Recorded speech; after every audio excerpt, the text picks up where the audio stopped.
Today I'm going to rank 5 of Ali Hazelwood's romance novels, and the results might surprise you.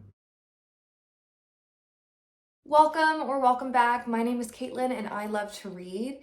I have been really into romance books recently, so of course I've stumbled upon the Ali Hazelwood cinematic universe, or the literary equivalent thereof. If you read romance novels and you're on TikTok, I'm sure you've heard of Ali Hazelwood, but if you don't know who she is, don't worry, I will tell you. This woman is a professor with a PhD in neuroscience, but she writes romance novels under the pen name Ali Hazelwood. So she's kind of like the Batman of smut. Who is she? We don't know. She was an avid fan fiction writer for the Star Wars and Star Trek fandoms before being discovered by a literary agent and then pursuing publication. She kind of follows the same formula, which I will lay out for you. So the Ali Hazelwood formula. 1, the protagonist is always a quirky woman in STEM, and that stands for science, technology, engineering, and mathematics. 2, the male main character is very big, tall, towering, huge. It'll be mentioned a million times in all of her books. The female main character will always think that the male main character doesn't like her, but the male main character will fall first and will fall harder. Now, there always seems to be this third act conflict or breakup, and then a resolution. So she really recycles this formula. If you like one of her books, there's a good chance you're gonna like the rest of them because they're very similar to each other. Now, while she normally writes about women in academia, she recently made her fantasy debut with her new novel, Bride, which released earlier this year on February 6th. Today, I'm gonna rank 5 of Ali Hazelwood's novels in the order of my least favorite to my most favorite. So last place shouldn't come as a surprise to anybody. I think a lot of people feel the same way, but I think her weakest book is Love on the Brain. Our leading lady, B, is a neuroscientist who gets the opportunity to work with NASA on a really cutting-edge project.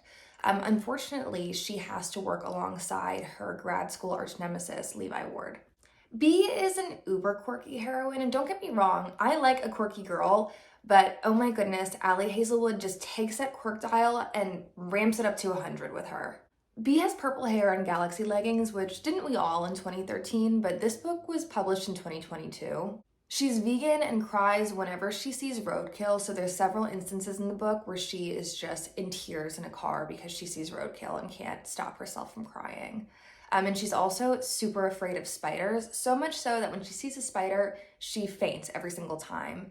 Now, this escalates to a point where a little kid shows her like a spider stuffed animal and she fully passes out.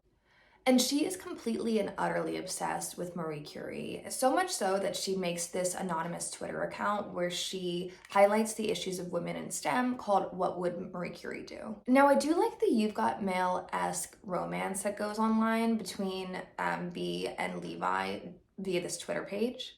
But aside from some cute feel-good moments, this book really fell flat for me. There was so much miscommunication, and the way that misogyny was portrayed in this story felt really cartoonish and exaggerated to me.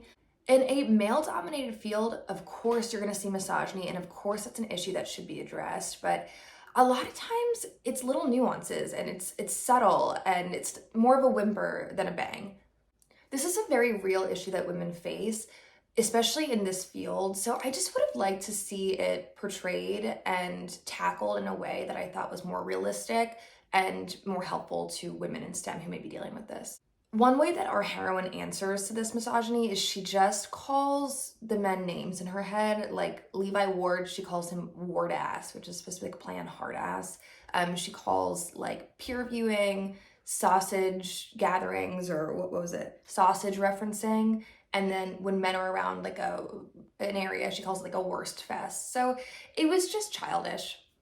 I'm not going to talk about the absolute whack ending of this book, but it just sucked.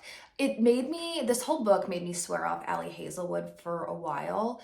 And it didn't completely poison the well. I did pick her back up eventually, but I can't in good faith recommend this book just because I really strongly didn't like it.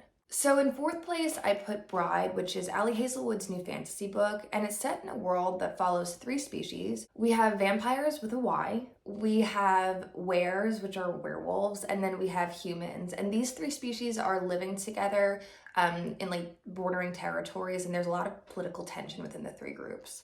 Why? Who knows? It's never really explained. I actually had a lot of problems with how this book was set up. There's a ton of info dumping, but the world building felt really superficial. At the end of the book, I couldn't really tell you anything about the map, cultures, or why so much info dumping was necessary. I didn't like the way she did it.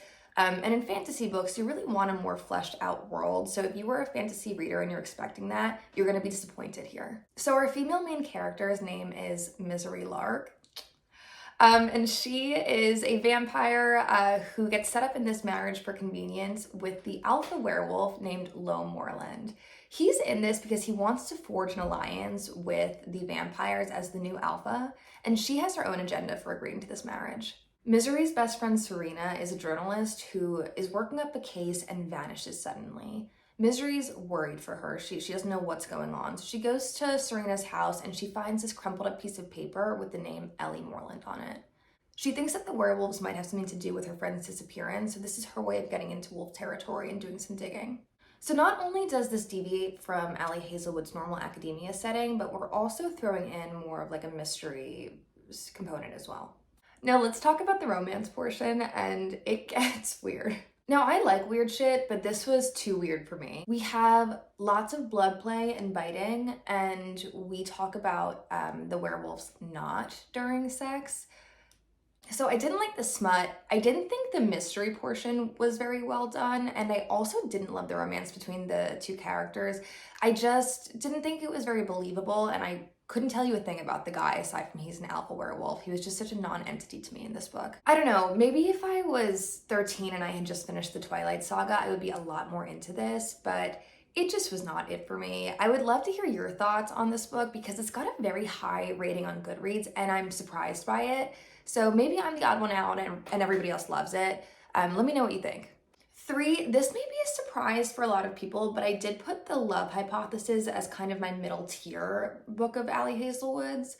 This is her most popular book. It was her first published book. It's the one that got me hooked, and I think for many it's the favorite. I'm not a Star Wars fan, but apparently this started as a fan fiction for Kylo Ren and Rey. So our female main character is Olive, who is a third-year PhD candidate in Stanford in a biology program. Her very best friend, Anne, clearly has the hots for somebody that Olive used to date, but doesn't want to break girl code. So to convince Anne that Olive is over this old guy and she wants Anne to be happy, she runs out into the hallway and just like kisses the first guy she sees. This guy turns out to be Adam Carlson, who is a young and hot professor who has a reputation for being an asshole just because he is no nonsense and a tough grader. Now, this kiss develops into a full-blown fake dating relationship, which benefits both of them, and I love a good fake dating trope. Their dynamic is very grumpy sunshine, and I think it really works here. And I also think that what Ali Hazelwood does so well, which makes people really like her books, is she writes excellent banter between her two main characters. This book definitely shows that. Now, it lands middle of the road for me for a couple of reasons. There are not one, but 2 events that put Olive in this romantic situation just because her eyes don't work conveniently for the situation. 1, when she walks down the hallway and she kisses this professor, how could you not see him? I just didn't understand how that happened. And 2, she's in a separate situation where, again, she can't see anything and she's talking to this guy. So it was just hard for me to suspend my disbelief there. And there are points in this book that are supposed to be sexy that make me want to crawl out of my skin. I cringe so hard in them. At one science department picnic, Olive gets too much sunscreen on her hands.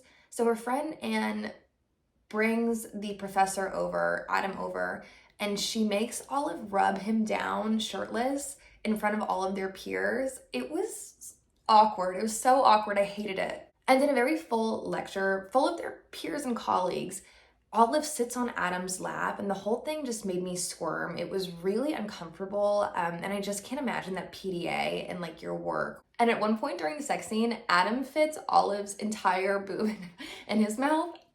No, thank you.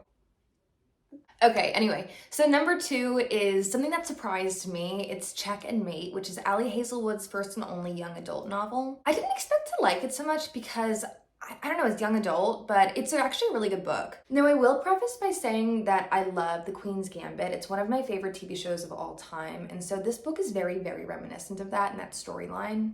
So the female main character, Mallory, grew up competing in chess tournaments, and she was really great. Her dad was a grandmaster. She was gearing up to be somebody big in the chess world. But there's an incident that occurs that surrounds her family, and when she's young, when she's like 14, she decides she's gonna quit chess for good. Now, Mallory is the queen of self-sabotage. I'll say this early on because you're gonna see it throughout the entire book. If you hate a heroine who self-sabotages, this is gonna be a really frustrating read for you. So even though Mallory's very smart, she decides not to pursue college after high school. She sticks around to work in like a local car shop, like a garage, hoping to make ends meet and help her sick mother support their family. Now her best friend is leaving for college in a couple of weeks, and her best friend is in this charity chess tournament. One of her teammates drops out, and at the last minute she needs somebody to fill in, so she begs Mallory to come join her team and help them. Initially, Mallory resists because she has sworn off chess, but knowing that this is one of the last times her and her friend can hang out before college, she eventually agrees. Now, this is a pretty big event, and so at this tournament, Mallory winds up playing against the #1 chess player in the world who's doing this for charity, and she winds up winning. The guy's name is Nolan Sawyer. He is a young prodigy that goes by Kingslayer, and his loss is a huge upset in the chess community. So this victory opens a door of immense opportunity for Mallory in her future, and so things are suddenly changing for her. This is a light, fluffy, silly, sweet little book that I had so much fun reading. Now, I don't know anything about chess, but just like the Queen's Gambit, you don't really have to enjoy the storyline and understand the high stakes of these competitions. There's obviously romance, it's a romance novel, but it's all fade to black when they get to intimate scenes, which is, I think, why it's characterized as a young adult book. Also, to make this young adult, Ali Hazelwood tries very, very hard to be hip with the Gen Z lingo, almost too hard. It made me laugh. I don't know, you know that meme where Steve Buscemi's like holding a skateboard and he's like, "Hello, fellow kids, how do you do?" That's the vibe I got the entire book. But overall, I liked it way more than I thought I would, so it ranks pretty highly up on my list. Okay, so finally, my personal favorite is Love Theoretically. I love this book. And so this book is a fake dating trope, but with a twist. Elsie is our female main character, and she is a theoretical physicist who works as an adjunct professor by day, but by night, to supplement her income, she is a fake girlfriend. Elsie's on this website called Faux, where people can hire her for a date. There's nothing sexual involved, but she just has to show up and be the perfect girlfriend. Her one client, Greg, hires Elsie to portray this very perfect, sweet librarian girlfriend in the hopes to impress his mother. But Elsie catches the eye of Greg's protective older brother named Jack. Now, at the same time, Elsie gets the opportunity to interview for a tenured position at MIT, which is a dream job for her. But who's on the hiring team? Jack is, and he's pissed. He thinks that Elsie is lying to his brother about who she is and what she does, and so there's a lot of miscommunication, but I think it's well done in this book.